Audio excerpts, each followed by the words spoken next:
Peace and love, peace and love, peace and love, kings and queens up to the nation. I am Taylor B. This is Numbers Matter, podcast unit number 15. And today I have a special guest here, Nick Westbrooks. He's an astro-numerologist. He is here to help us break down Juneteenth. But before I bring him to the stage, first I want to thank all of our new subscribers to the Numerologics channel. Thank you so much for subscribing to the channel. I hope you hit that bell notification so you don't miss any content that we have coming up for you. I want to also thank all of our returning people to the channel. Thank you, whether you're tuning in on Taylor B TV or whether you're tuning in on Numerologics. Welcome to the channel. Peace and love to everybody. And without further ado, let me get my special guest up on the stage if he's ready. Let me see if he's ready in the background. He's in the green room. All right, you guys, without further ado, I got Professor Westbrooks here to talk to us about Juneteenth. Let me play some beats. The The swarm is on. Welcome to Numerologics. Welcome to Teller BTV, Nick. Peace. Thank you for having me, and peace to the Universal Supreme. Thank you. Thank you so much for acknowledging the Universal Supreme. Thank you for being such a great colleague. And I want to really thank you for coming on to do this. You are the professor. So no better person than you to come on and talk to us about Juneteenth. I know you have some good gems in store for us. So before we get started, let's talk a little bit about you. Okay. So you are a professor. Talk to us about that. How long have you been teaching? And tell us what grade do you teach and what subject do you teach? Okay, well, uh, next week in a few days, I will be finishing my 11th year teaching high school English in Newark, New Jersey. I taught all grade levels at one point, mostly ninth grade and 10th grade, but this year I had 12th grade, my first year teaching 12th grade English for the whole year. So that's been exciting, and it's been a lot of work. I was just telling you, Queen B, offline, that it's been a very busy June, with this first class of seniors at this new school. So a lot of activity, getting the seniors across the finish line for graduation, as well as everything else is going on outside of that. But that's what I do in the classroom.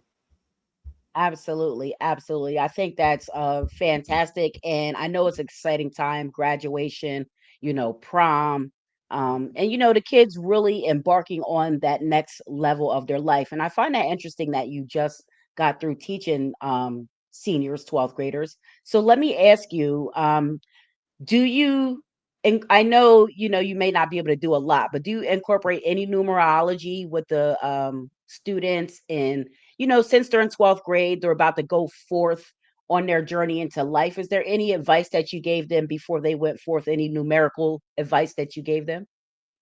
Not so much on a collective, more so on an individual level, because I have those few students who are spiritually attuned, and they know what's going on. I tell you about this one student. She took an art class, I think last year, and she had this self-portrait that she painted, and in the painting she put 777 on there. So I'm like, well, what you know about that? What you know about that 777 there? What's that about? Yeah. And then she couldn't really explain it. She's like, it's just my favorite number. I like the number. I'm like, all right, let's see. Let me see something real quick. When's your birthday? Birthday is January 25th. 2 + 5 is a 7. I'm like, you're a number 7 person. And then I look at her first name.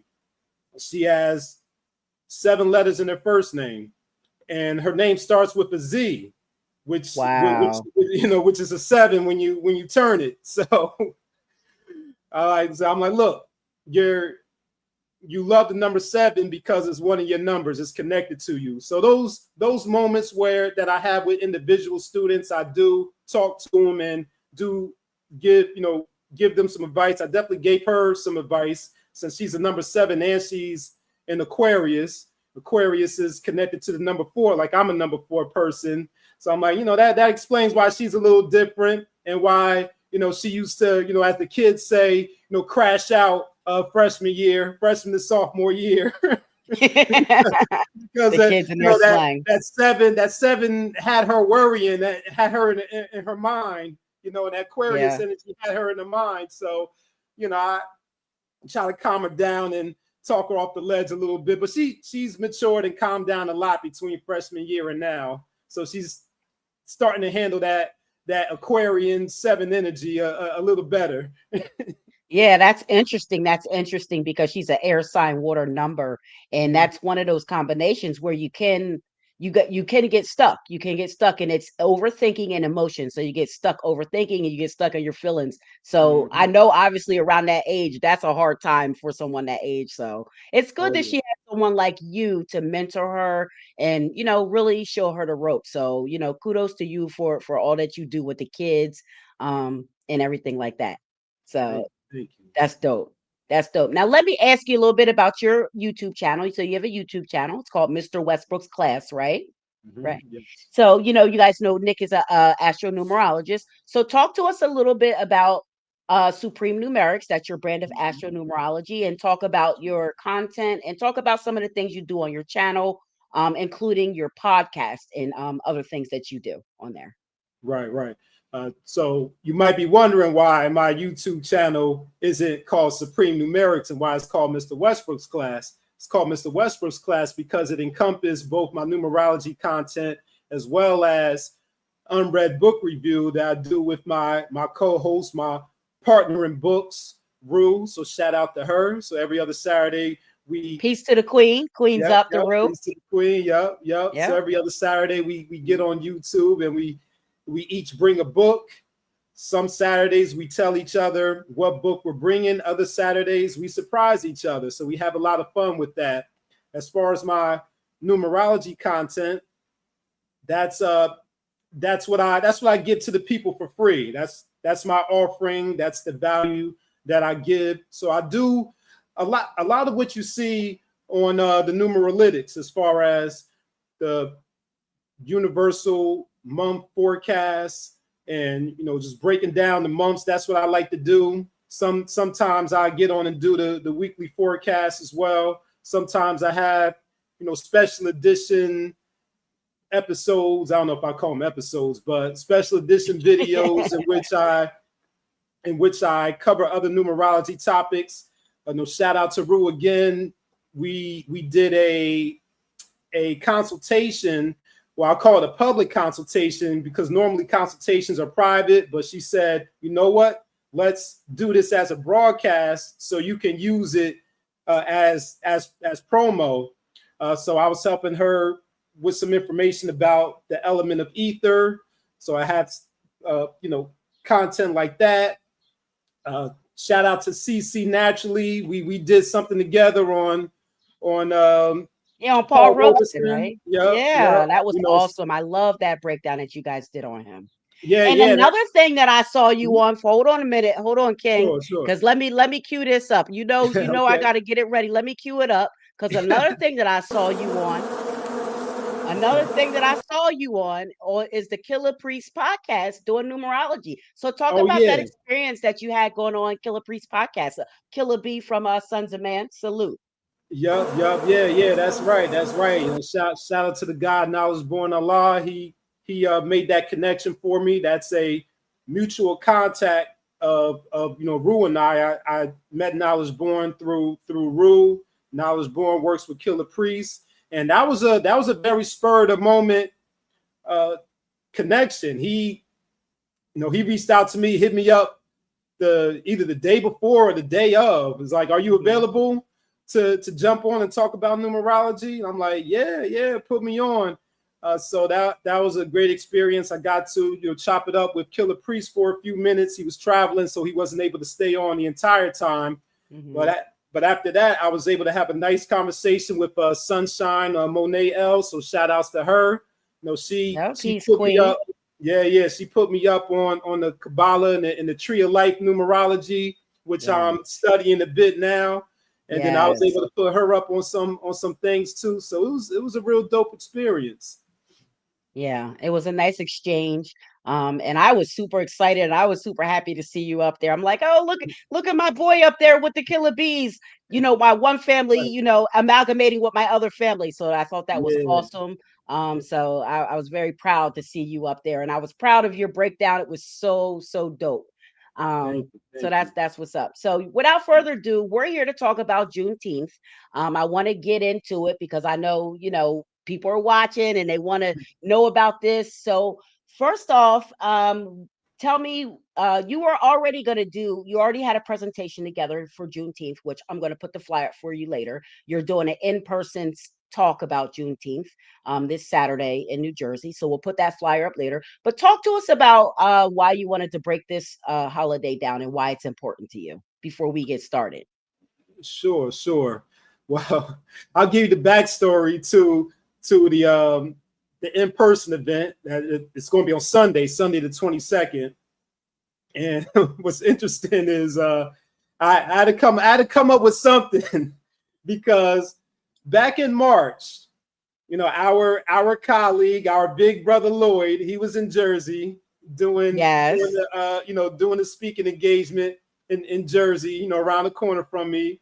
So I went over to that. Matter of fact, he called me up. He said, Nick, I want you to come over to the Refoul headquarters. I'm going to be there. I want to introduce you to to the people that run it, because I want you to start speaking there as well. So I'm like, all right, I'll come through. So I came through there. He introduced me to the good folks over at Refoul. So shout out to the Refoul headquarters in Newark, New Jersey. And Mhm. we set a date. We set a date right there on the spot. And I was like, man, what I want to talk about. So it was really a combination of a topic that I think would be interesting and something that people aren't used to hearing, Juneteenth from this perspective. And it Mhm. also gave me enough time to prepare for it too, between March and June, because I had a lot going on between the months of March and April. So I was like, I don't know. Let me push this out some. So Right. yeah, so I'm sure I have enough time to prepare. But yeah, I just wanted to bring a unique perspective to Juneteenth. Juneteenth has become, at least in my lifetime, it's become more and more known and more popular, over the years. And it's recently become a federal holiday in 2021. So I figured, Mhm. Juneteenth is in June. But the funny thing about it is I'm like, okay, I'm coming on the 22nd. I'm like, why didn't I choose to do a presentation on the summer solstice? But I guess the spirit just told me do Juneteenth. Right. Right. Yeah. Absolutely. Absolutely. So I'm ecstatic to have you here. And we'll get to the people in the audience. I just flashed up. So we got a lot of people in the audience watching, and I'm ecstatic to have you here for this holiday. For a few reasons. Obviously, Taylor B TV is, Black Education Empowers True Vision. And that's what we do around there. We teach Black history, we look at current events, we look at historical events. We've added the piece of numerology to it, but prior to that, that's what we've always done. Just to really edify and educate the family and empower us to let us know that everything that we did in this country, we did it on our own. We fought for it.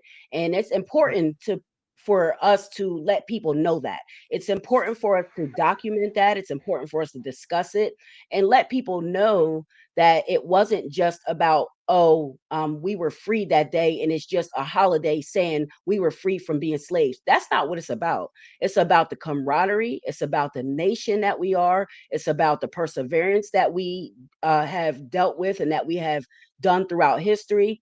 It's about coming together, and it's about us standing up, negotiating for ourselves, freeing ourselves, fighting physically to free ourselves, because that's what you got to do when you're enslaved or you're in bondage. You have to fight physically. You have to be mentally strong, and you got to fight physically. So that's a part of it. So I'm very proud to discuss the topic. I covered Juneteenth last year on our show Justice on Earth. on BTV, and I was sharing some of those clips in preparation and advertising for this show. So it's very important for our youth to understand. It's important for people that are our age, even and older, and whomever, to understand the importance of the holiday, what it really means, what it really stands for, and it gives you something to be proud of. Because we are a proud people and we should be a proud people. This is our country. We are foundational to this country.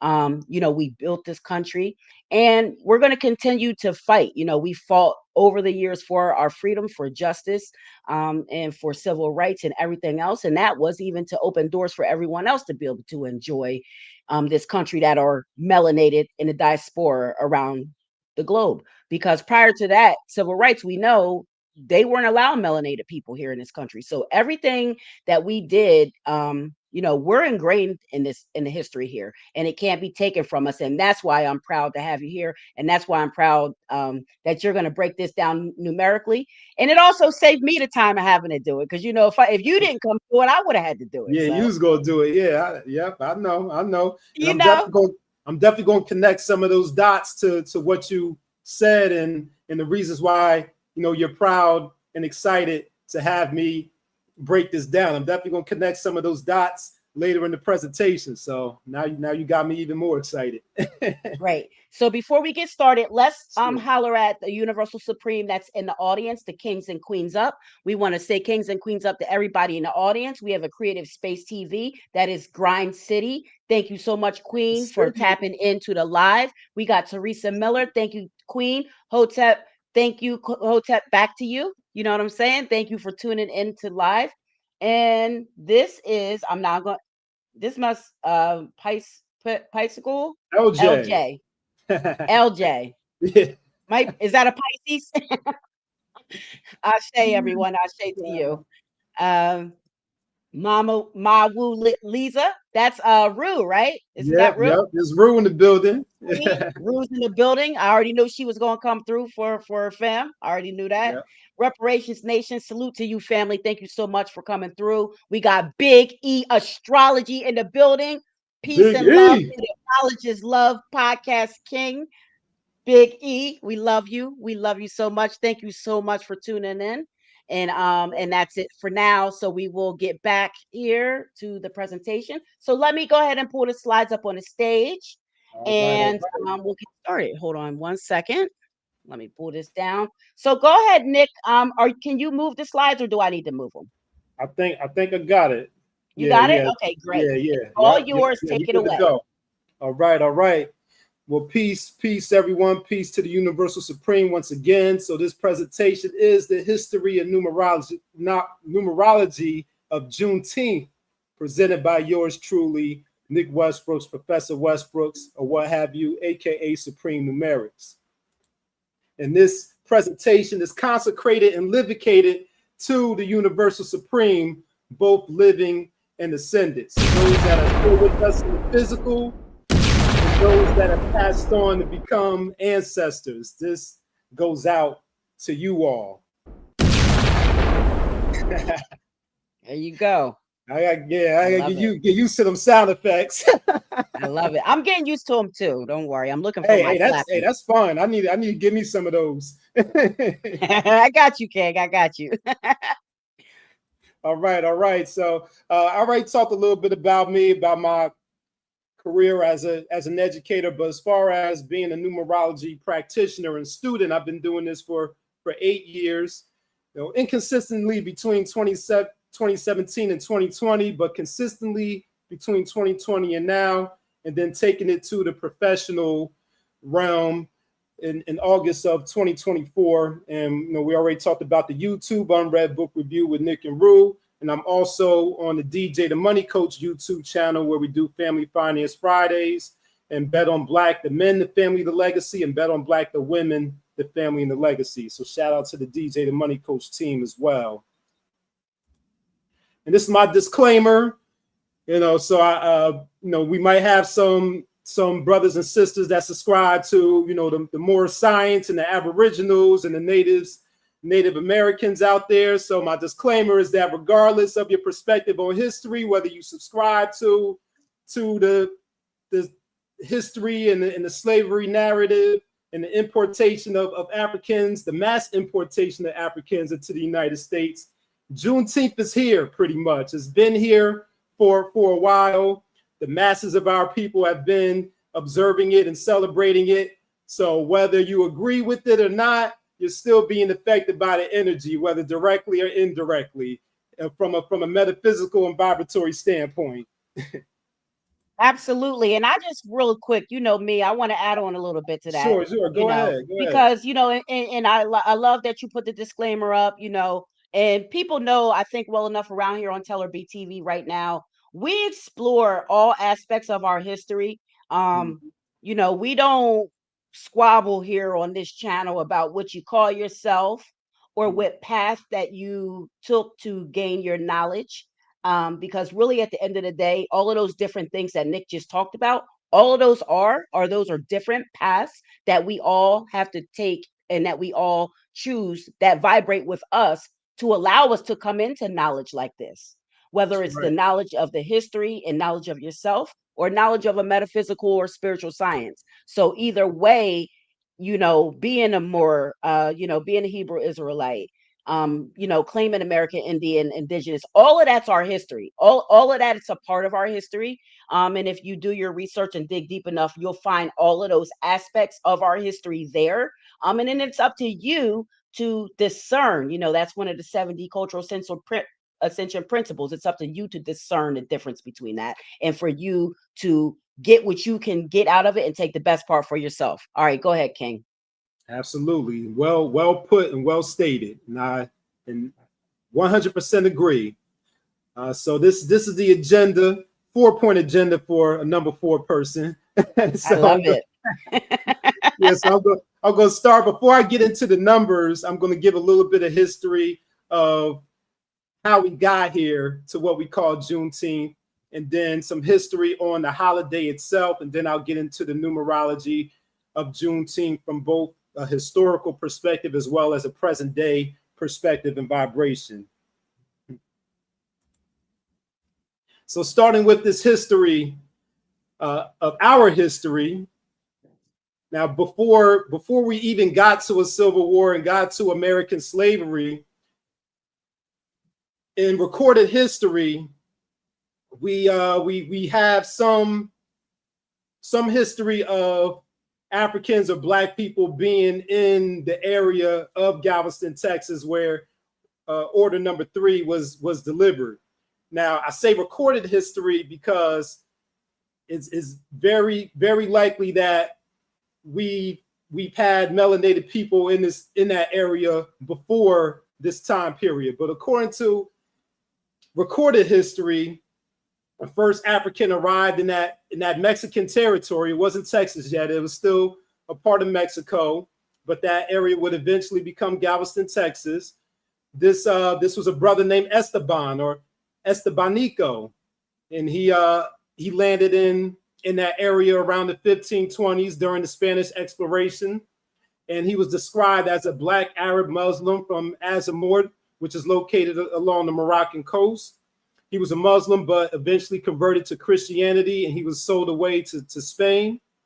And he came to this area of present-day America with his enslaver. And the Spanish explorer Cabeza de Vaca wrote about Esteban and described him as a chief translator between the Spaniards and indigenous people because of his talent for learning and speaking languages.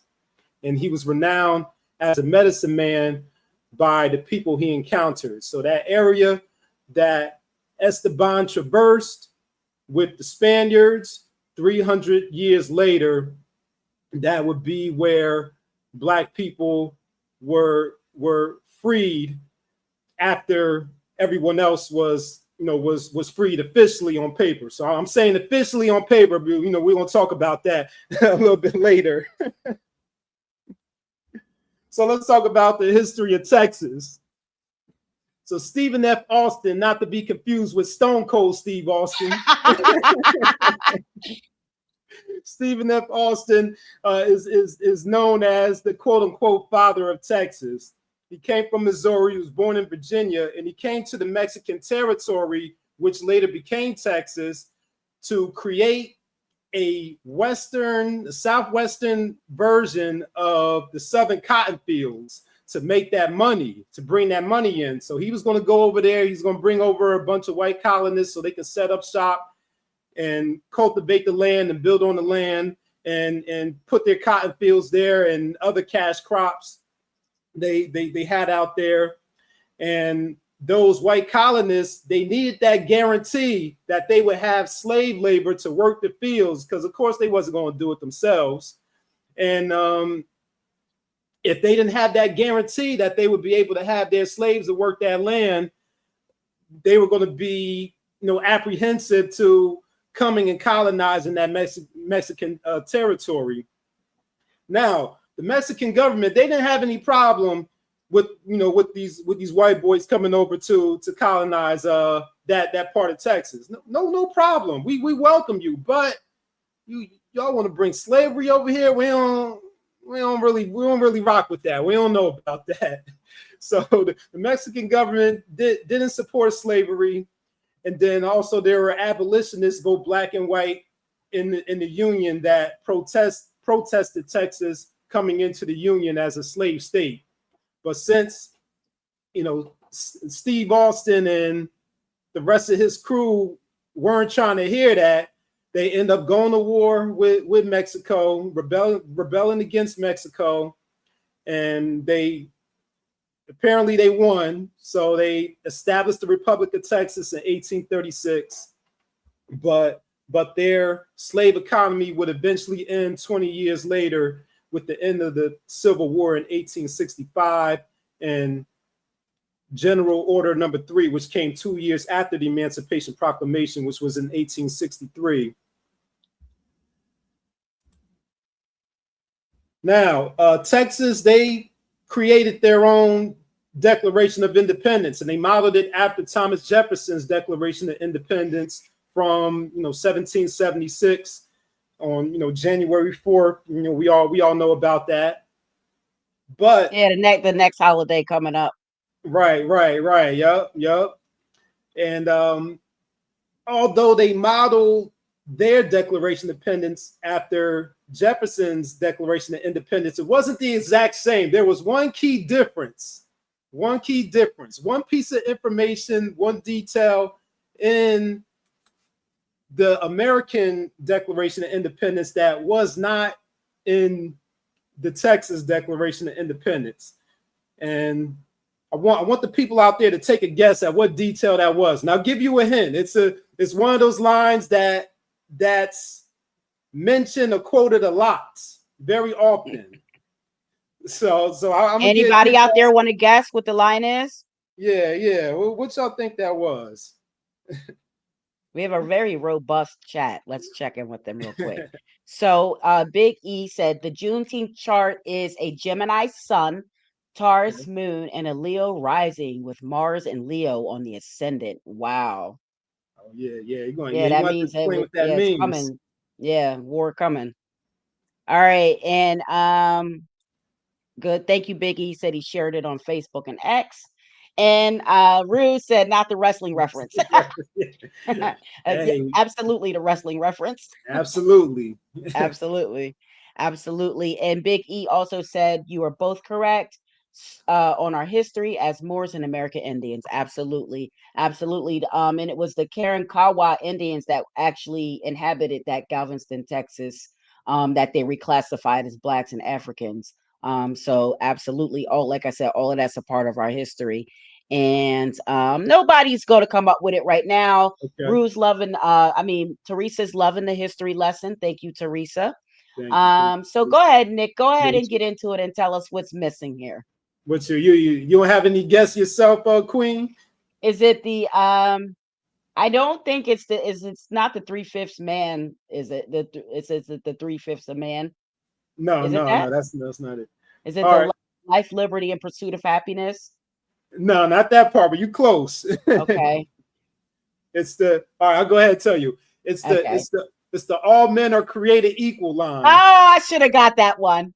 The Texas Declaration of Independence did not adopt that part. They left that out. So the American Declaration of Independence, they lied to us with that one. But I was gonna say they say it in there, but they don't actually do it. Yeah. They say it, but they don't actually do it. But Texas, they were straight up that. like, we ain't Texas gonna lie went to the hell y'all. with it. Yeah, we ain't gonna fool around with you.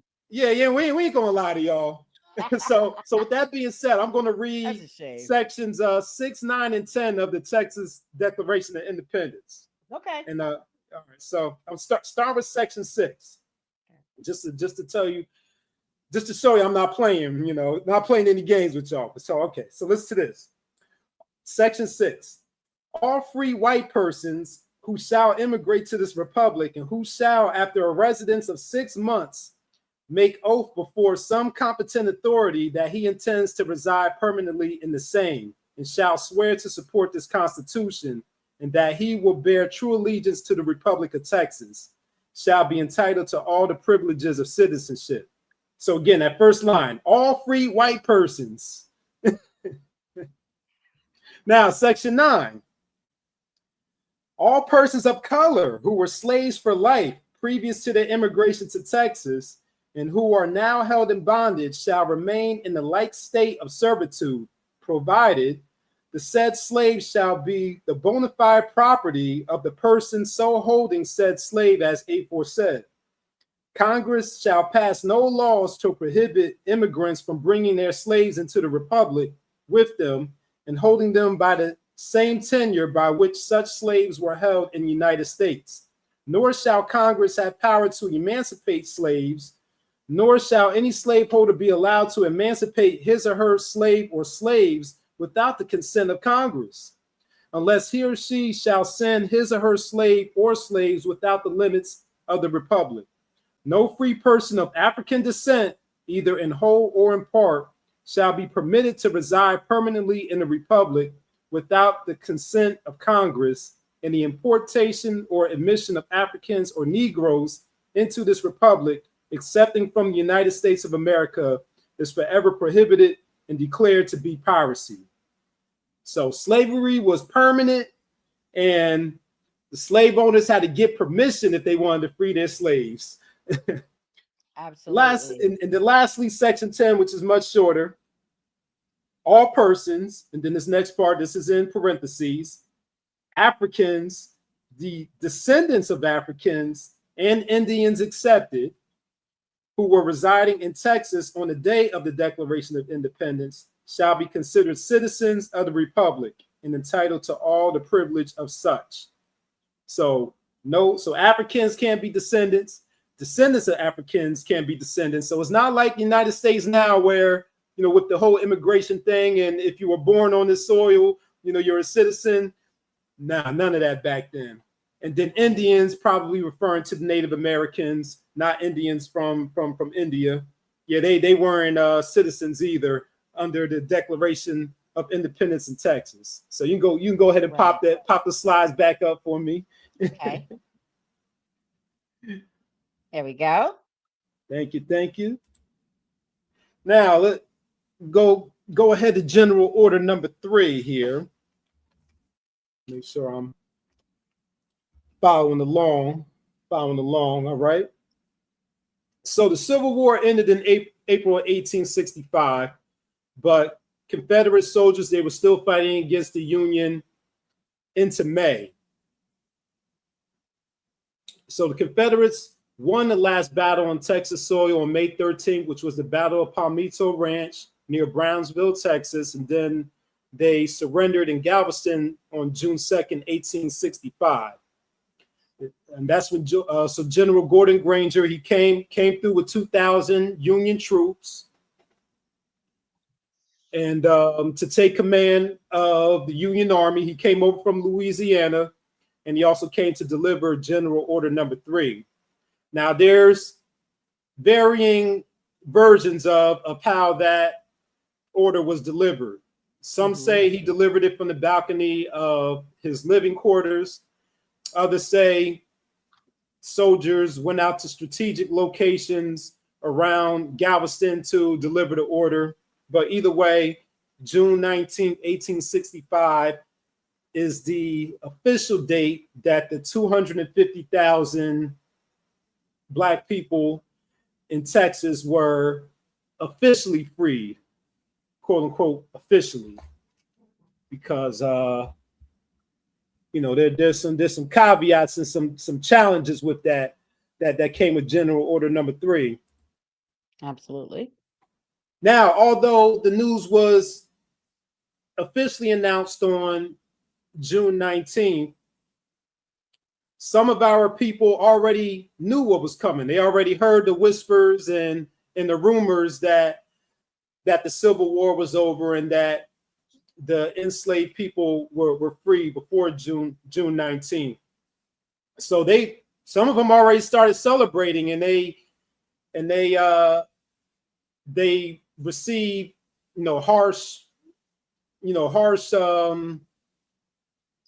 harsh consequences for celebrating openly. Mm-hmm. The white Confederates, they beat on those Black people for celebrating. So if they were already angry then, they were even more angry when the Civil War was over and they got that announcement that the Black people were free in Texas. So yeah, they were mad as hell, to say the least. They were mad as hell. Yeah, they still are. Oh yeah. Some of them still are mad about that, and they can't let go of the lost cause, as they call it in history class. But they were very hostile towards the Union Army. They very violent towards Black people in Texas. And Texas is so big, it's such a big landmass. And Granger only came over there with 2,000 along with the soldiers that were already there. And if there's 250,000 Black people in there, I don't know how many Confederates were there, but Texas was just way too big to effectively roll out the initiatives that came with Order Number 3, which was the Freedmen's Bureau. The Freedmen's Bureau was that federal agency set up to assist the newly freed Black people along with poor whites with food, shelter, education. With education, this was like, I won't say the earliest stage, but this is one of the earliest stages of the one room schoolhouse, where you have everyone from age 5 to 105 all in one room learning how to read. So it was during that time. Even though General Order Number 3 was delivered, many Confederates were still forcing Black people to work without pay under the threat of violence. So it was very challenging to fully 100% across the board enforce the Freedmen's Bureau objectives and freedom for a lot of our people during that time. So slavery was still going on in some places after that announcement was delivered. Mm-hmm. So now I'm going to transition over into the holiday of Juneteenth and some history on that. So Juneteenth is also known as Freedom Day. The name Juneteenth, according to some sources, was first used in the 1890s. Celebrations first started happening in 1866, however, and those celebrations started in the church, since our people have always been, a very religious, especially during that time, and then expanded into public spaces later on. And other names for Juneteenth and Freedom Day that have been used include Jubilee Day, Emancipation Day, Manumission Day, and Liberation Day. And Juneteenth is a contraction of the words June and 19th. So those two put together. In another notable piece of Black Texas history, in 1872, 4 Black men, Richard Allen, Richard Brock, Elias Dibble, and Jack Yates, they bought some land and created Emancipation Park in 1872. And every year since then, they've been holding Juneteenth celebrations at Emancipation Park. And Juneteenth became an official Texas state holiday in 1980. And like I mentioned earlier, it became a federal holiday in 2021.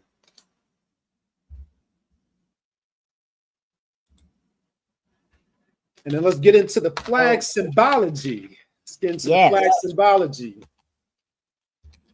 So on the far left of the screen, you see the official Juneteenth flag. And we'll start with the colors. It's red, white, and blue. So the red, white, and blue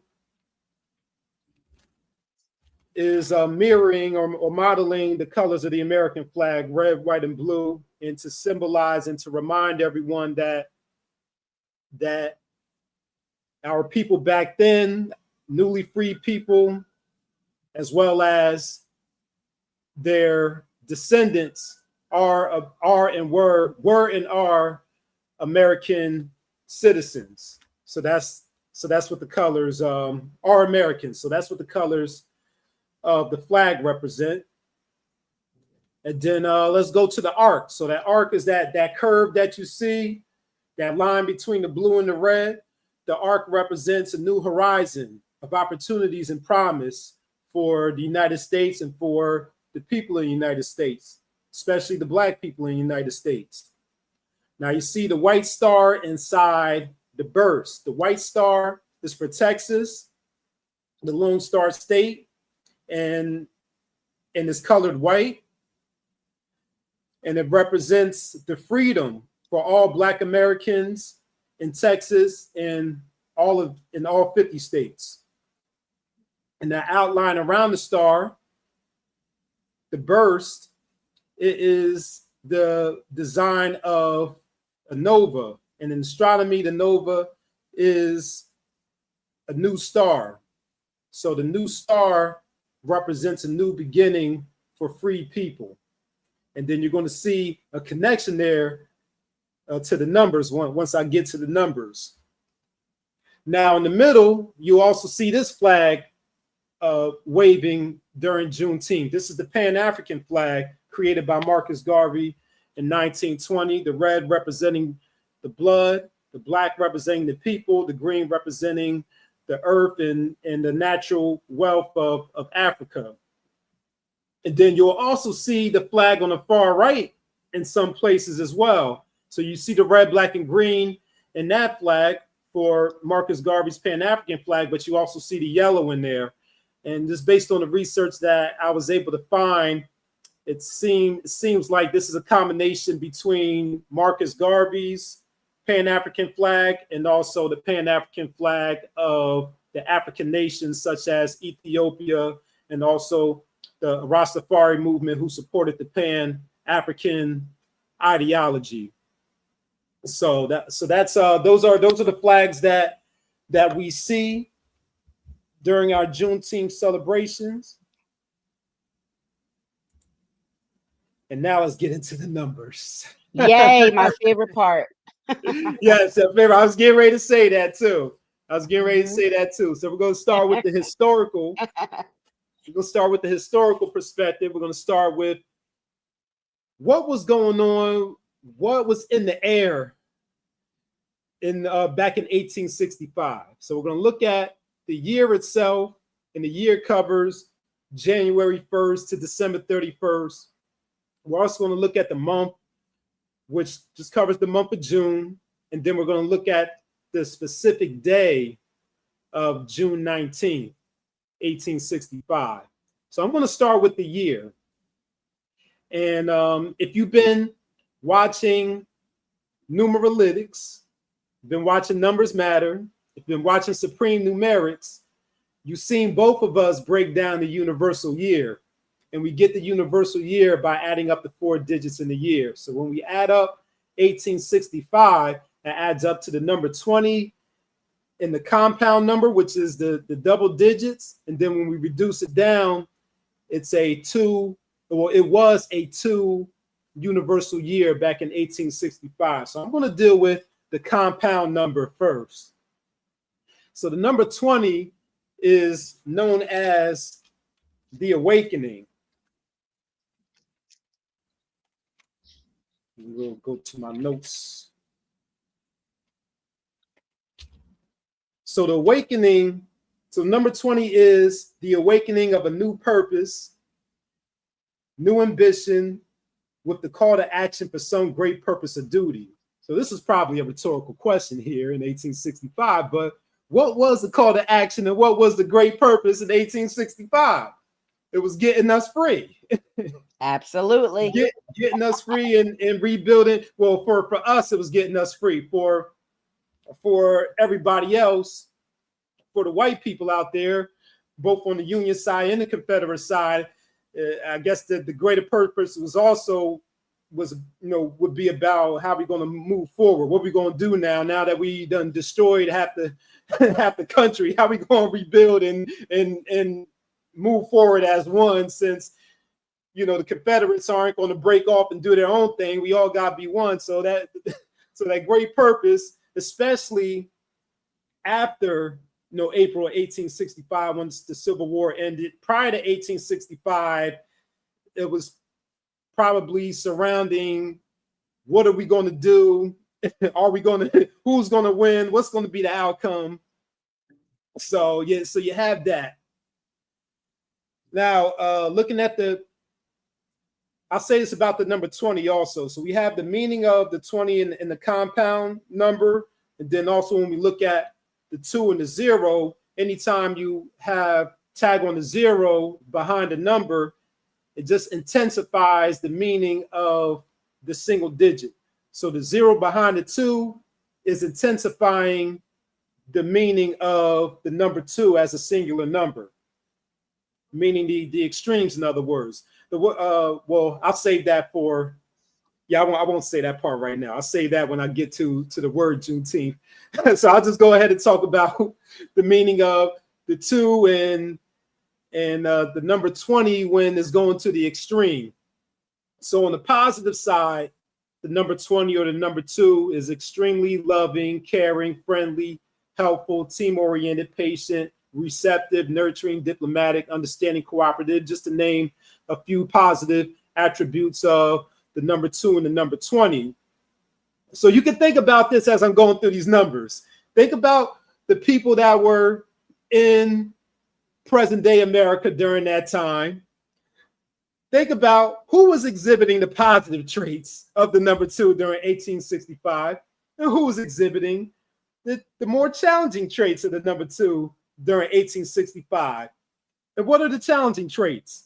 Obsession, cruelty, deception, hypersensitivity, resentfulness, conflict, bad tempers, slow changes. And I'll say one thing about slow changes, which I just expressed and showed you all when the aftermath of General Order number 3, that was a slow change towards freedom. Everything didn't happen immediate. Like as soon as Granger and his crew came and delivered General Order number 3, everybody wasn't free and everything was all good. No, you still had, it was still a challenge. There was still a lot of conflict, fighting, hostility going on.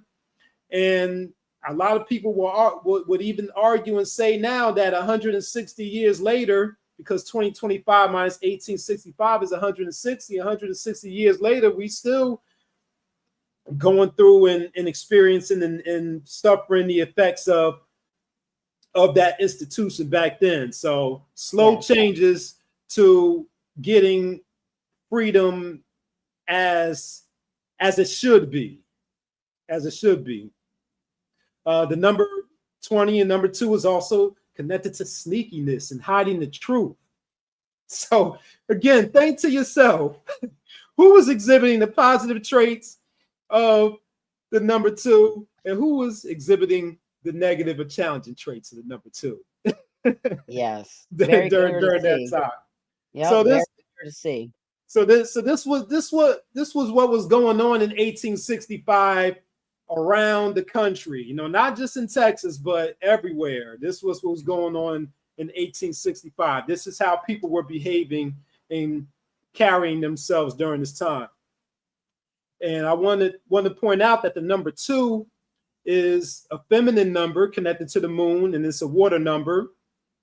And people who have the number 2 in their names and their birthday, especially men, uh, they, women often play a significant role in their lives. They either get along well with women, or like I said, they play a significant role.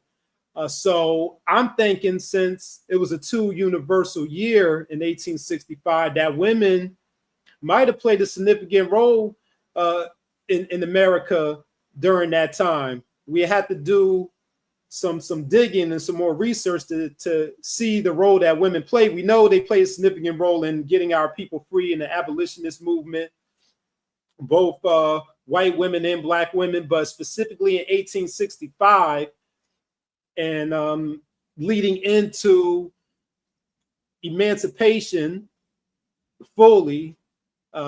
We had to see that and give women their props during that time, because they probably played a significant role during that time. But his story, so Right. it's gonna highlight the men more than anything. Can I do one more add-on for the 2? Oh, absolutely. Go ahead. So I just You want to put it add in on the one. tip, so of course.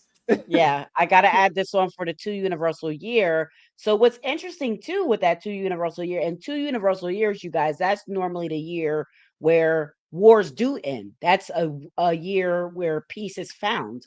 So it's Of course. interesting that the war ended in 1865, and also the liberation of our people happened in that year also. So that's interesting to see with that too. That's the time where the energy is ripe for peacemaking and for signing peace treaties, ending wars, just being civil and coming together and being diplomatic. So that's what that 2 Absolutely. also represents. Absolutely. Thank you for adding that on, because I didn't even know that about the wars ending and during the 2 cycles. So that was a Yes. good tidbit right there. So Very, the other very cycle, and timely. you got it up here, and I'm just gonna mention it while you got up. The other cycle is the Yeah. 6th cycle that a war can end, or war can pop off or end in the 6th. So the 2 and the Mm, 6 are the 2 numbers that can happen in. very interesting. Very interesting. Yeah. So with the 6, we're talking about the monthly energy now. So we're just looking Mm, at the month now, the month of June, and we're mhm. looking at both calendar, the calendar month, and also the universal month. So June is the 6th month on the calendar, and like the Queen just noted, that's a time where wars can end, or they can start off. But the number 6 is also a time of emphasizing the family, the home, bringing balance to situations and harmony, responsibility, and education. And starting from the end, education, that was something that came with the Freedmen's Bureau, the establishment of schools for newly freed people. The It was also a time where, since the people are freed and families got divided because of slavery, family members were sold off to different plantations. Our people were attempted to reunite and get back together. Yeah, I forgot to mention that also, with the aftermath of the delivery of General Order Number 3. I meant to also mention that even though the Confederates were very hostile towards the black people, acting violently towards them, most newly freed people, black people, they didn't retaliate against the white people. They were more focused on getting their families back together, getting educated, earning a living for themselves, navigating their newfound freedom. So harmony Another between. thing, yeah, and another thing with that, bro, is you know that was never really in our heart to do. Right, It's right. not it's not who we are. It's not. Not who we are as a people. It's not in our heart, so it's not our character. Exactly, And like Exactly. you said, we were just trying to find balance and trying to find harmony and trying to get ourselves back together, Right. said. So Yeah. just like now, we're not overly concerned with them and what they're doing. We're always trying to mind our business and do what we got to do. Yeah. It It's may. always an interruption from that side that's always trying to butt in and, Right. police our bodies, police our movements, police what we're doing. Just, all that goes back to this time frame. So. Right, right, yeah, and it may seem like we're concerned with them, but most of the time we just be talking, this about them people. We ain't really worried about them. Right. I think on an individual level, no, we're not. But I think, Yeah. on a I guess on an esoteric level, because the dominant society that we live in is dominated by white supremacy racism. And when there are white people that participate in that system, um, obviously that's a system that's constantly and continuously oppressing us to this Right. day. Yeah. Even to this day, obviously we know all of the ills and injustices, and even the injustice in the schools. Our kids are being ridiculed continuously in schools right now. So this is the kind of stuff that we have to talk about that in that type of way, because Right. as a nation within a nation, we're looking for solutions. We're looking for those solutions to combat some of the things that we're going through and some of the things that our families have to face, and the conditions that we had to face based on that dominant society. So I think, esoterically, yeah, we talk about the society, we talk about the politics of it, and look for solutions in that way. But I think on an individual level, absolutely not. We're not worried about it. We do our own thing, and we always have, and we always will. We were doing our own thing before before they were even on the planet. So that's just is what it is. You know what Right. I'm Right. saying? Yeah. Right. And we've also realized that we can't depend on them, and and depend on them to do the right thing by us also. So it's like, we just got to do it ourselves and be self-reliant. We got to be self-sufficient. We got to be self-reliant. And again, like I said, we are a nation within a nation. But the dominant society in that nation is systemically to oppress us. So these are the types of things that we have to do for our survival and for the survival of our future generations. If we don't do it, who will? Because if we don't do it, who will? And let's see what some of the people in the audience are saying. Ruth says some people would say that's a mistake, being nonchalant and turning cheeks. I agree, as many do that. No one is trying to be as cruel and hateful as we have been treated and still are. Absolutely, Queen. Mm-hmm. Absolutely. And Big E said, "This is brilliant, King." He said, "This is Thank you. brilliant." He Thank you. loves it. Thank you. He Salutes. loves the numbers. He thinks it's brilliant. And then he said, the schools are very racist and it's very annoying. Yep. Yep. Our kids are still going through that. Public enemy, fear of a black planet. Oh, yeah. Absolutely. Yep. Fear Me of the too. return of the black planet. Right. Right. Yeah. Go ahead, King. You cooking, King. I love it. I love this presentation. It's so good. And I love our interaction. Oh yeah. Yeah. You know how we get down. You already know. Yep, yep. So let's talk about this universal month energy. And we get Yeah. that by adding the calendar month, which is June, the 6th month, to the universal year, 1865, which we said was a 2 universal year. So 6 and 2 gives us an 8 for the universal month. And power cycle. So we definitely see a power struggle going on during that time. A power struggle between the Union and the Confederacy, power struggle between the newly freed people and the oppressor. So that definitely a power struggles, but people also achieving and gaining their power back that they didn't have either. We also see that discipline. People had to lock in and discipline themselves and put in that hard work, especially coming off of the plantations. We had to go to work to earn a living and be self-sufficient and self-reliant. A deeper sense of destiny and faith. Old soul and ancestral energy right there. That concept of the Sankofa. looking back to get what we need so we can move forward, connecting to our ancestors, connecting to the people that didn't live to see June 19th, 1865. We talked about money. You know, money is it's a money cycle in during the 8th year. That's money loss or money gain. You know, so there's going to be some people whose pockets were being threatened. There's going to be some people that's starting to make some money. There's going to be some people that already had the money and just continue to make money. You know, because they navigated that situation. You know, whether it was for the good or for evil.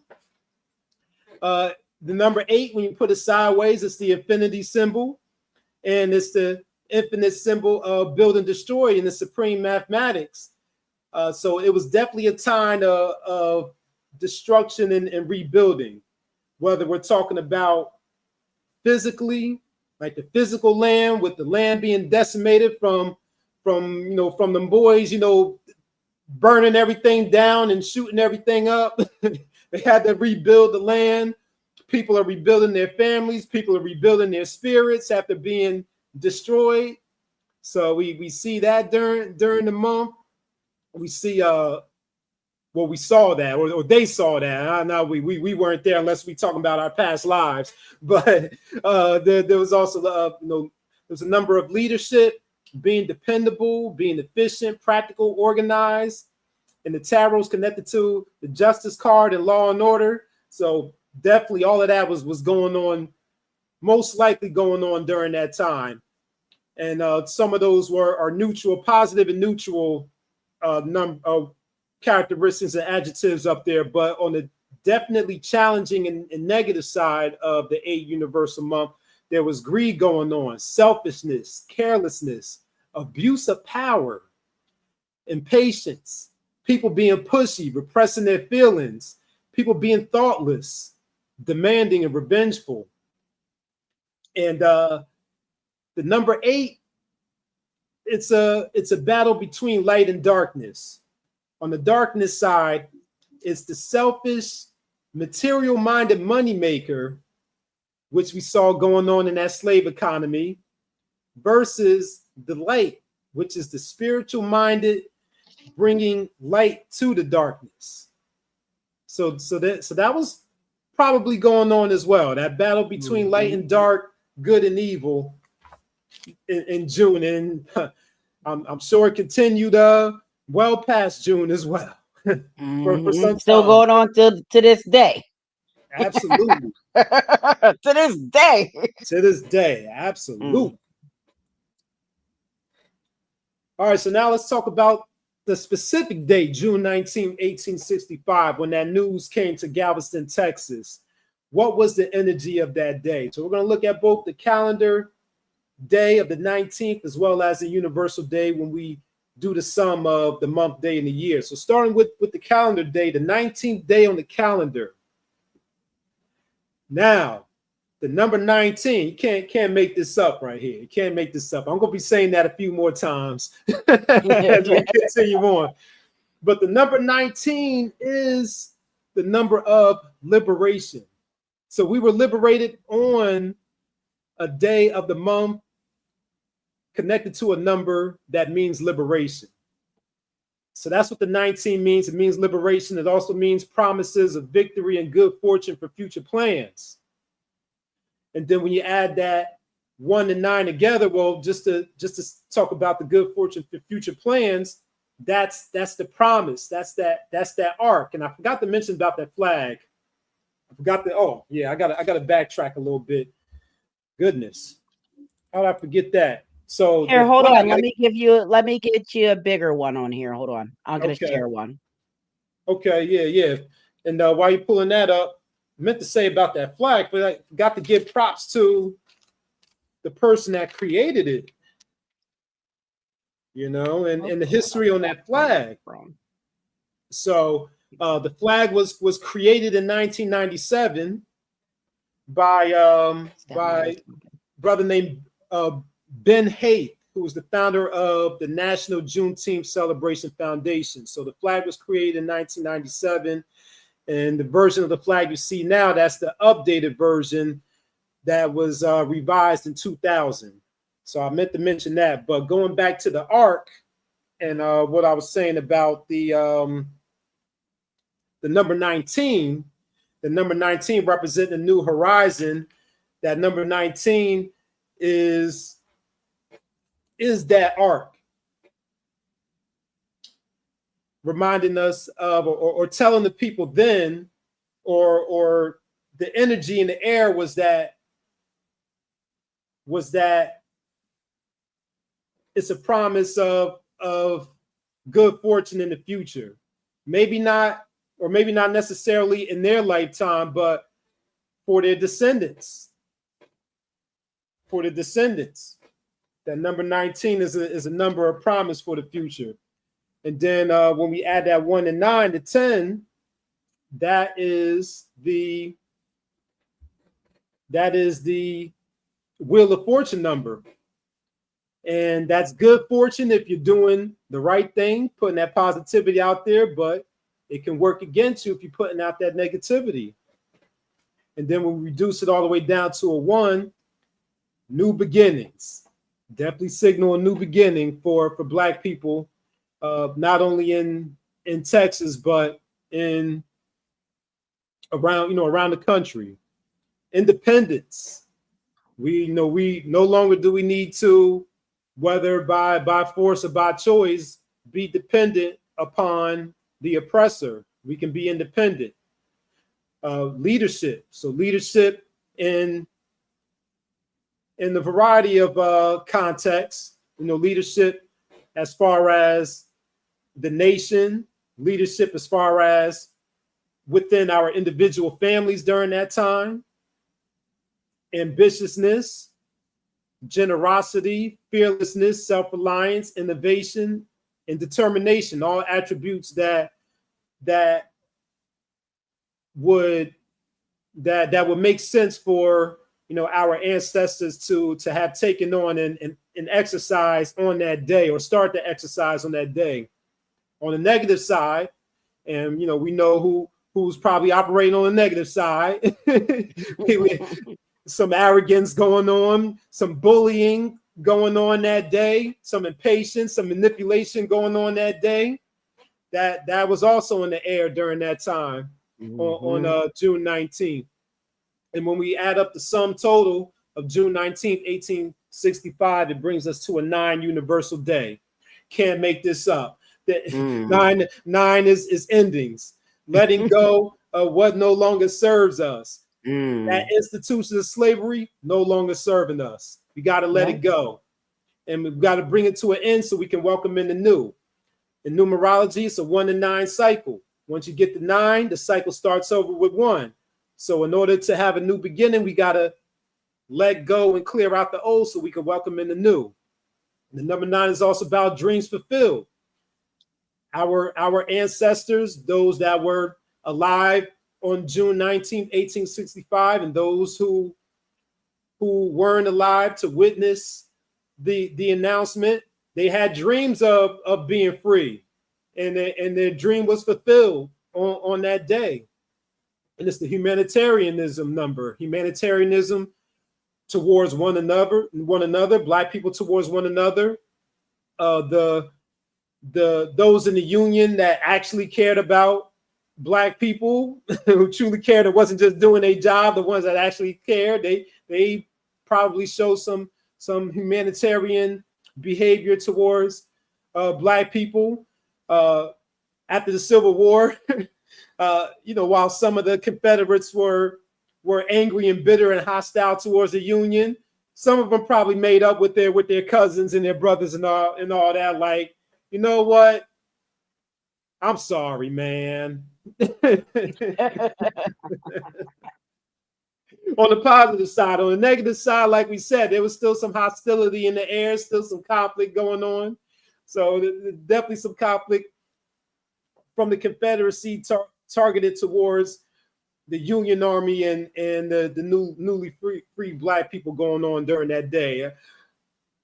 I can only imagine what the vibe was like. It's probably chaos going on, a lot going on, some celebrating going on, some uh temper tantrums going on, just a lot, just a lot. Yeah, a plethora of emotions with that Yeah. 9 also denotes a plethora of emotional extremes.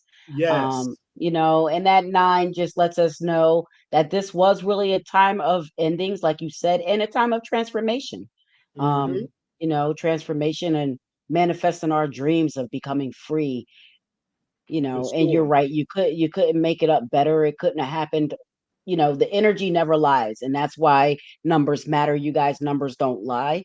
And when we see all of these things, just like Nick just broke down from the universal year through the month, through the day, even the actual energy of the cycle itself, everything points to you know this time frame that we're experiencing, this liberation, fighting for our freedom, um you know ending of wars, peacemaking, transformation. So this is brilliant.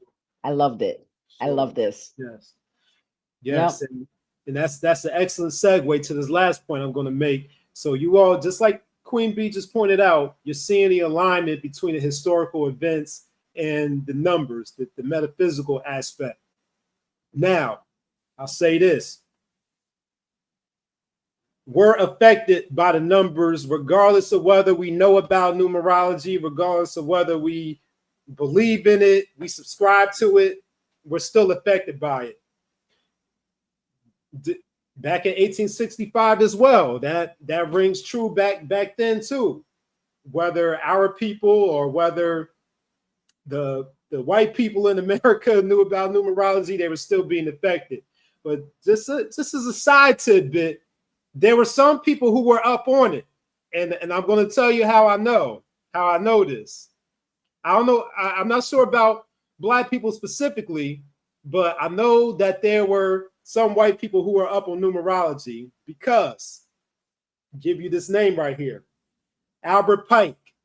He Mm. was a Confederate general during the Civil War. During this time, he was born in the early 1800s, died in the late 1800s. He was also a high level 33rd degree Freemason. He published a book in, well, what year did that book come out? I wrote it down. Let me go back, see if I wrote it down. He published that book in, wrote it down somewhere. I think it was 1871. I think he published it in 1871. He published this book called Morals and Dogma. And in this book, he's breaking down Scottish Rite Freemasonry, but he's breaking down the numerology connected to Scottish Rite Freemasonry in it.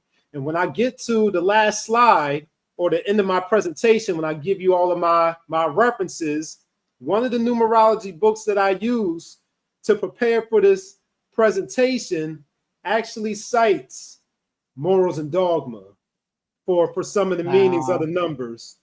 So I just want to add that little tidbit in there, because this was actually during during the Civil War time and slavery, Mhm. that we have evidence of numerology being known about in America and being used.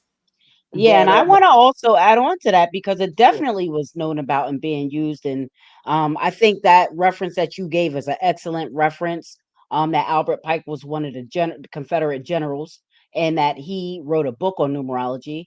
And then when you look at, when America was formed on that date that you said, Yep. July 1776. America was founded around that four. They were founded around that Yep. four, more specifically the 13-4, which denotes that power, power and dominion over men. So, I absolutely think that the elites knew about numerology. They were the ones that went into, the African temples and stole the knowledge and then, flipped and bounced everything and made us think that our own ancient sciences were evil, and put a stigma on them for the regular people where they coveted the knowledge, um, learned it, and then started utilizing it against everyone while Mhm. they had everyone asleep under religious doctrines. Yep, yep, Absolutely. But go ahead, King. yep. That's right. And then I'll say one more thing about that. Uh, so shout outs to the elder Anthony T. Browder. When I was a college student in Washington D.C., I went on his Egypt on the Potomac cultural field trip where he and his Nice. ambassadors take you around Washington D.C. and they show you the African influence on the Freemasonic founding fathers. And we went past the Temple of the House, which is a Masonic temple and museum on 16th Street. And that's a whole nother conversation about 16th Street in Washington, D.C. Side note, by the way, Queen B got something in store for y'all soon. I'm not gonna say it because she didn't announce it herself, but I know she got something coming for y'all soon that y'all gonna like related to all of this. But I went back to the museum, and Albert Pike is actually memorialized in the Temple of the House because he actually died in Washington, D.C. So he's actually memorialized there. I think his tomb or his burial is like inside the wall or something in the Temple of the House in Washington, D.C. Mhm. But yes, they absolutely were up on the science and we're using it. Yeah. So yeah, we can get back and continue to this. Yep. Continue through this. So now we're going to go ahead and go into the present day perspective and talk about today, June 19th, 2025, and what the energy is in the air today, aside from thunderstorms. what's the metaphysical energy that's going on? Aside from thunderstorms and them trying to, electric going in and out on us. Right. So same way I laid it out for the historical perspective. I'll start with the year, the month, and the day. I won't spend a lot of time on the year, and I'm not going to do that because the Queen Bee broke down the 2025 for you very thoroughly. So if you want a thorough breakdown of 2025, go back a few months to that 2025 numerology forecast where she breaks down the 2025, which adds up to a 9/9 universal year. But just to name a couple of things that are relevant to this presentation and to this holiday. Again, endings, completion, dreams fulfilled, humanitarianism, and conflict, for that 9 universal year. So like the Queen and I were saying a few minutes ago, a lot of the energy and vibes that were present in 1865, they're still present now. We still have dreams today of enhancing our freedom. We have a certain amount of freedoms now, but we want to enhance and better and improve our state of freedom in 2025. We need to bring an end to some things. We need to we need to exercise that brotherly and sisterly love to one another. And we see that happening, especially this year with just uncertainty of things. we see people coming together, but we also see people fighting too. People debating and getting into conflicts, which is the other end of that number 9 on that challenging side. Mm-hmm. And again, June is the 6th month. But the only difference between June of 2025 and June of 1865 is that in June of 1865, we had the 6th calendar month of June and the 8th universal month. But in 2025, we got that double 6 energy going on there. So we have a 6th universal month and the 6th calendar month going on at the same time.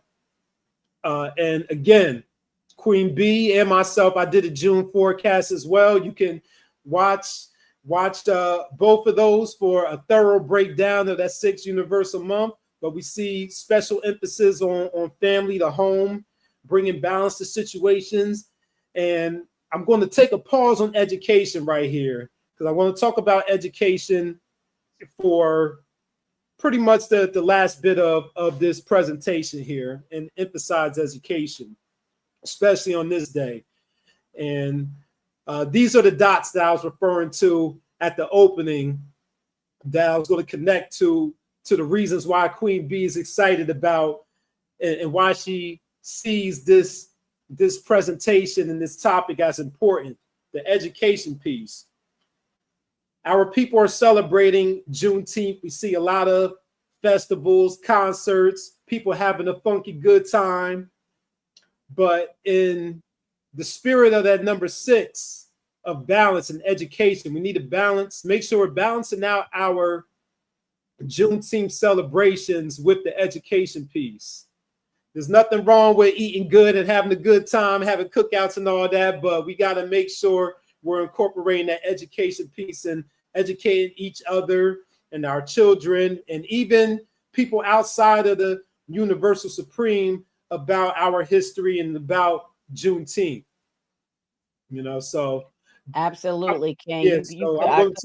I'm going to talk more about that education piece when I get to the Universal Day, and when I break down the word Juneteenth. There you go.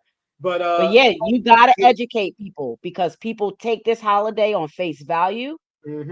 They see it as one way. It's one dimensional. And it's not one dimensional. It's multidimensional.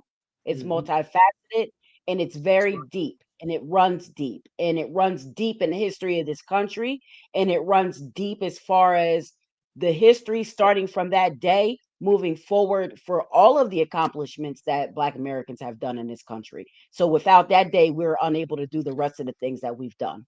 Go ahead, Ken. Absolutely. That's right. That's right. And then on the challenging side of the number 6, we have people, we have some cynicism. People might be cynical, especially when, and I'm going to connect this to the Universal Day as well, but they might be cynical towards our current state.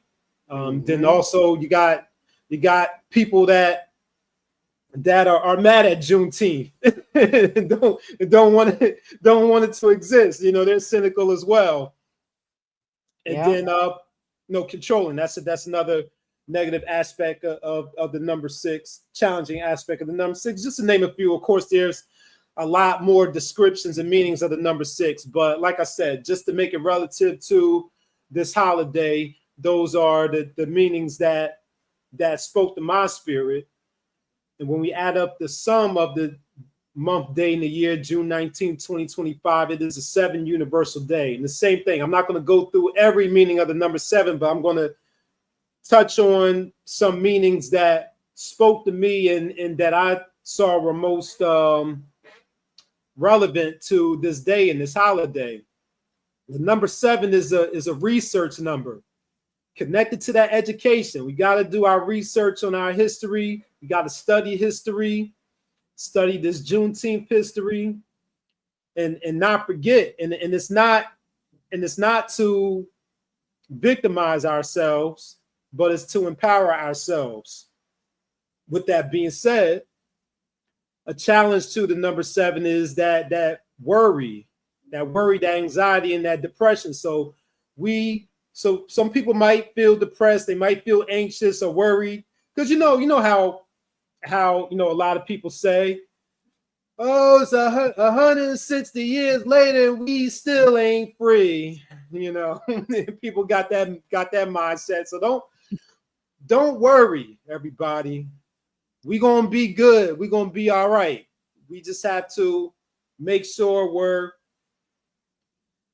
tapping into that self-determination and that self-reliance and independence, and standing on our own 2 feet and putting in that work to make ourselves free. And then there's a spiritual aspect to the number 7. Number 7 is a spiritual number. So while we're fighting in the material world, fighting for our rights, fighting for these physical and material things, there's also a spiritual aspect too. We have to tap into that spiritual realm. That number 7 is that law of attraction number. So we need to attract what we want our freedom to look like and be on this day. There's a balance there. That number 6 for the month of June, bring that balance in there. Balance the material and the physical side to it. And like I pointed out, it's 160 years between 1865 and 2025. 161 plus 6 is 7. You got the 7 right there. 250,000 slaves freed in Texas back in 1865. 250,000, 2 and 5 is 7. So just, you know.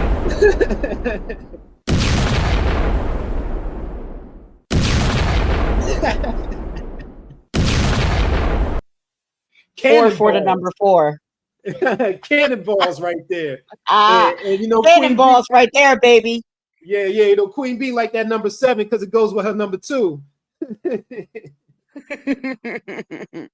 That's right. Yep.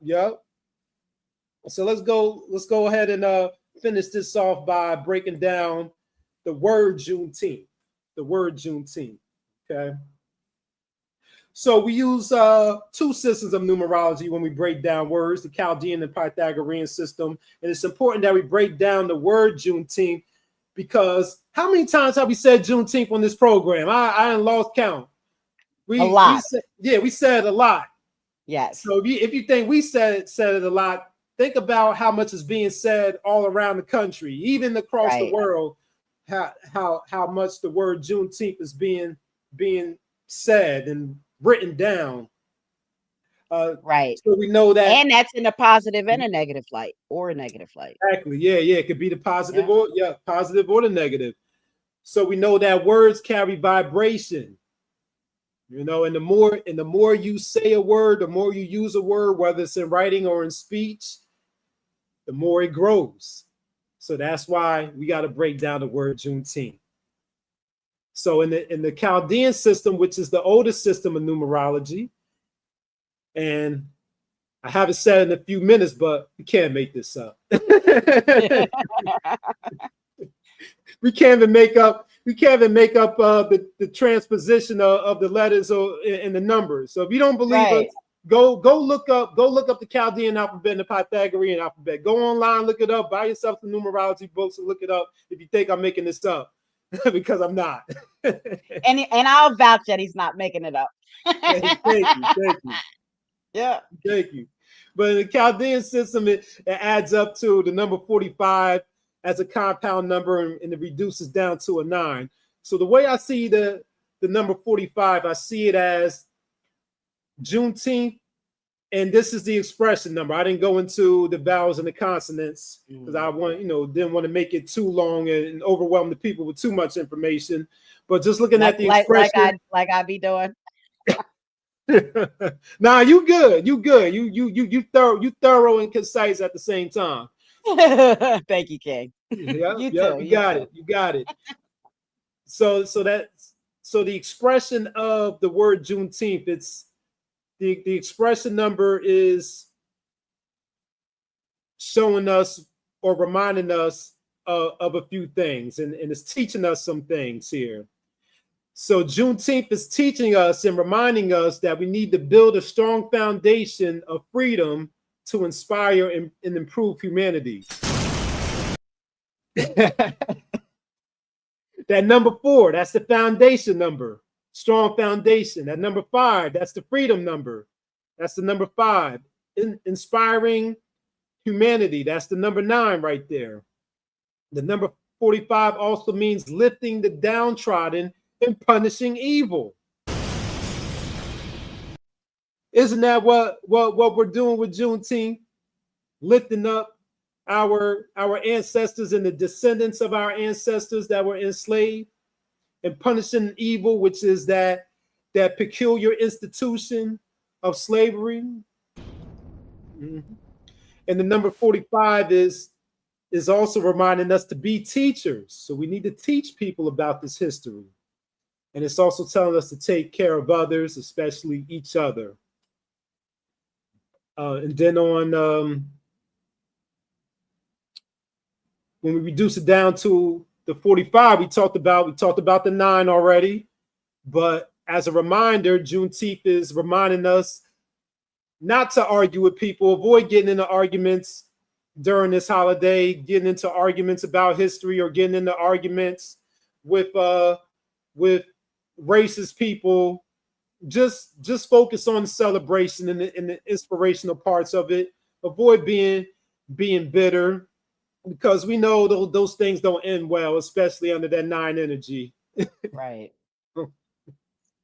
Yeah, so don't Love 'em.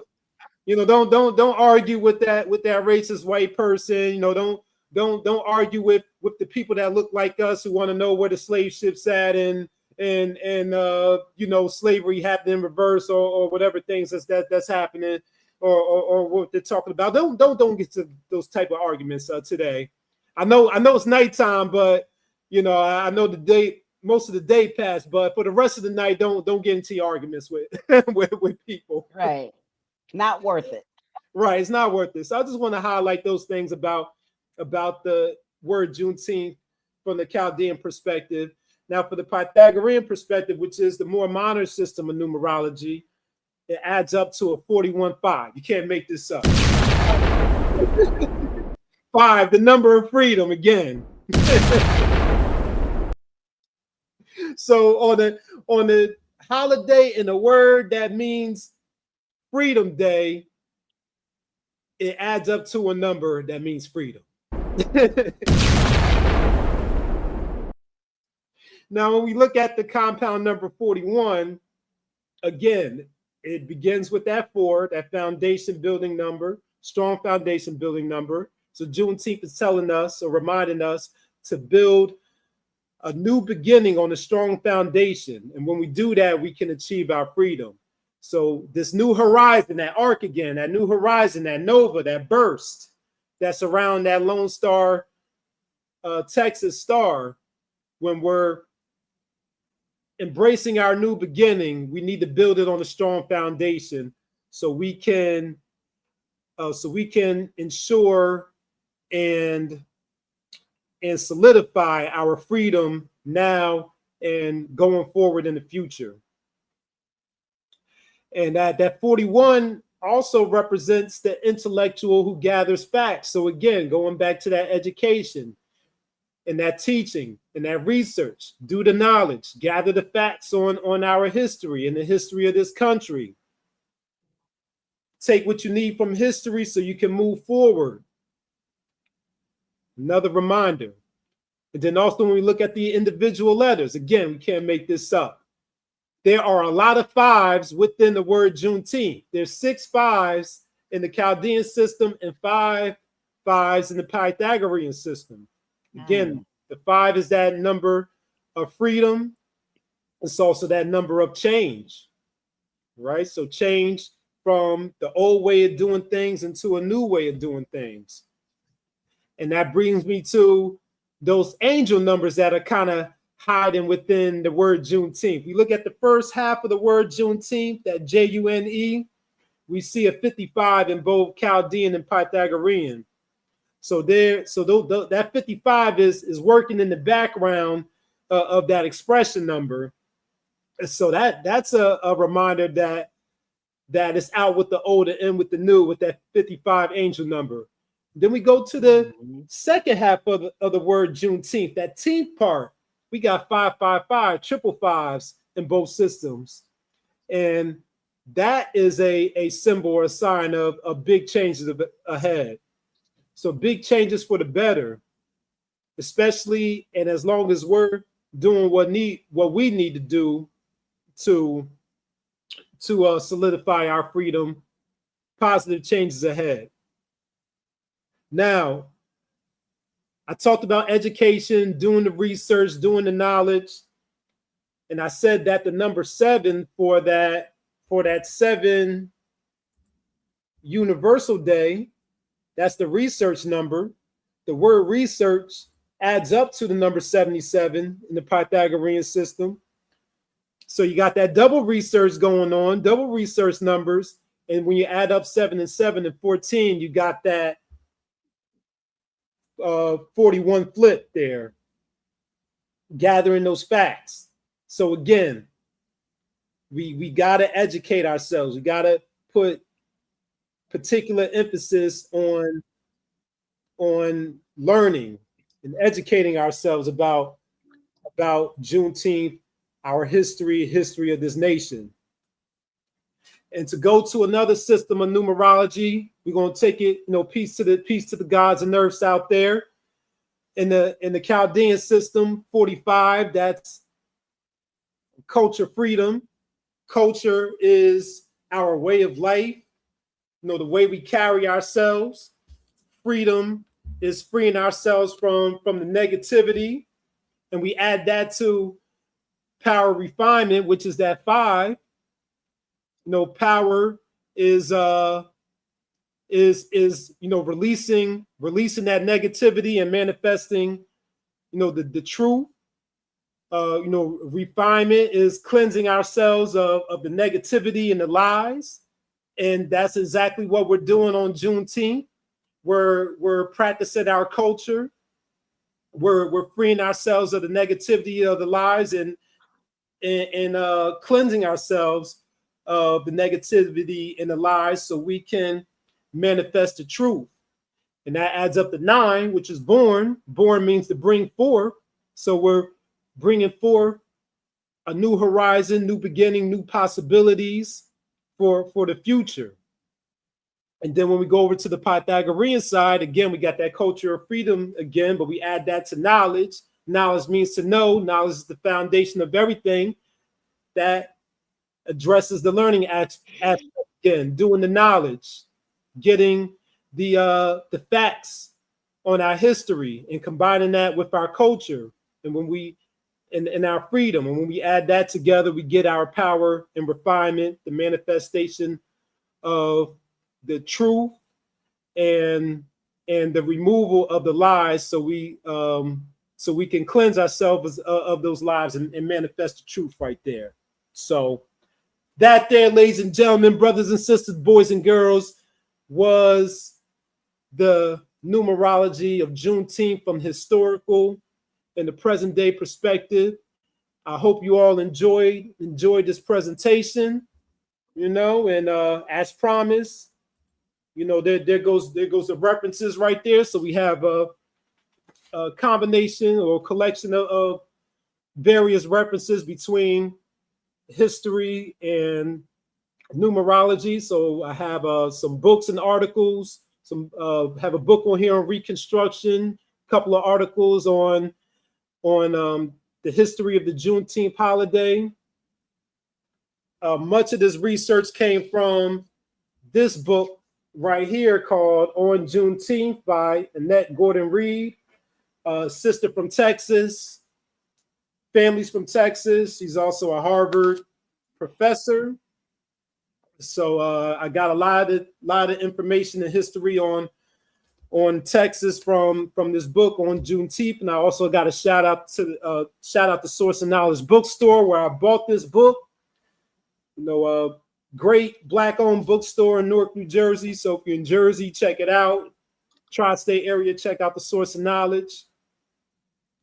And I have book on abolitionists that I referenced here, as well as a book that has primary source documents from the 1860s in which people wrote about race, slavery, and emancipation. And as far as the numerology, the book that has the Albert Pike reference, as well as, oh goodness, I forgot. I keep, I always do that. I always forget to mention things in the presentation. So another destructive meaning of the number 6. And look, you can go get the book. I'm telling you what book it's in, so you can go and check it for yourself. The Secret Science of Numerology. That's the book that has the Albert Pike Morals and Dogma references in it. But Shirley Blackwell Lawrence, under the meanings of the number 6 for the negative and the destructive, she has the word slavery there for the destructive. Yes. for the number 6. There. Yep. So if you don't believe me, you could go get that book. Matter of fact, I got it on PDF. I'll send you the book. Listen, I'm backing him up. I know of that for the number 6. It's the destructive. Yeah. It's one of the, you have positive, negative, and you get destructive. It's one of the destructive attributes of that six. Yep, yep. Sure is. Yep. And then as Mm. far as the other numerology references there, I got numbers decoded, cards unfolded by Jackie Levine. Numbers of You by Lloyd Strayhorn, Numerovation for Mental Stability by King Simon. I got the 120 lessons, Supreme 120 lessons from the Nation of Gods and Nerves. So all in there. And I pretty much use those numerology books to bring you the different meanings of the numbers, because there's not one single book that has every meaning. So I try to get a well-rounded collection of meanings of numbers, especially relative to Juneteenth. Oh, yeah, and then of course, Angel Numbers by Doreen Virtue, Angel Numbers 101. Forgot to mention that one as well. So those are the reference right there, and there it is. All right. That was amazing. Let's just take a minute. Thank you. So that was just it was just great. It was amazing. I love it. I love the supreme numerics. I love all the different systems and combining the supreme mathematics. I just loved all of that. And one thing that I want to add when you were talking about the 41 and, looking at that culture, freedom plus the knowledge, one thing that people got to understand with this holiday and with anything that when you're dealing with the history in this country is to do the knowledge on it. The knowledge is the foundation, is the basis to your education. And knowledge means to look, listen, respect, and observe everything around you, and that means that we're not supposed to be taking things on face value. So, there's a lot of people out here that call themselves this, they call themselves that, but then they're doing things like taking things on face value and not really understanding the deeper esoteric meaning behind things. So, when we're talking about this type of history and talking about these numbers, you got to go deep. You can't be surface level. You got to go deep. And I think the king has done a brilliant job of talking about numerology. And I just want to show one more thing here, you guys, because I thought this was so cool. Um, there's going to be a conjunction tonight. I think it's Saturn and Jupiter with the moon, Yeah. and it's going to be putting a smile of face. So to me, that's the ancestors smiling down on us. I know we're not exactly where we want to be, like the king said, but we're a lot further than we were. And every day that we do things like this, we are showing and proving that we are continuing in knowledge and continuing to edify and teach the history and make sure that the youth are aware of this history so that they can be prepared for the future, and also so that does not be repeated. One thing about history, if you don't learn your history, you're going to be destined to repeat it. Just like these cycles repeat 1 through 9, history will repeat itself. So you got to learn, you got to even learn through your cycles, learn what the energies are so you know what you should and shouldn't be doing and all of that good stuff there. So I just really want to thank you so much. I got your banner up here. You guys make sure you hit Nick up and you're following him. Go to supremenumerics.com for a consultation. Yep. Um, he is on IG as Mr. Westbrook's class. He's also on YouTube as Mr. Westbrook's class. His Cash App is Mr. Westbrooks. And his link tree is the link tree / Mr. Westbrooks. And he's also on Facebook as Nick Westbrooks. Make sure you're following him on YouTube. Every month he does the monthly forecast. It's brilliant. I love the monthly forecast. I'm always sharing that in my community section because we have to share. We have to we have to be family orientated because as Absolutely. much as we be individual step out and be on our own 2 feet, we got to do that so we can be a greater family and a Mhm. greater nation, and that's really what it's all about. So I just want to thank you so much. I thought that was just such an awesome presentation, and let me also share this before we go. So you guys make sure that if you are in the Newark area, Nick is going to be at 271 South 9th Street at the Refile headquarters, and he's going to be doing his numerology presentation in person. So you'll get a chance to meet him, and you get a chance to really get that in person feel. It's a little different than being here on the digital platform, and the admission's $10, and the doors open at 2 p.m. Yep. So Yep. if you're that, make sure you go check him out this weekend. And anything else, King, I love this. I just thought it was great and amazing. So I want to really, really thank you for coming on the platform. And just really just doing a bang up job with this. So thank you so much. Thank you. Listen, thank you. Listen, you got to come correct when you come to Numerologics and BTV, because you the analytical mind. So I had to make sure I came with it. I came with it. Listen, you hear those bombs? Yeah, I hear them. Yeah, I hear. Yep, I hear them cannons going. You was dropping bombs the whole time. And you're a professor. This is your lane. You're a great teacher. You're a master number 22. And that was nothing short of a master number 22 presentation. So we really want to thank you so much. We appreciate you coming here.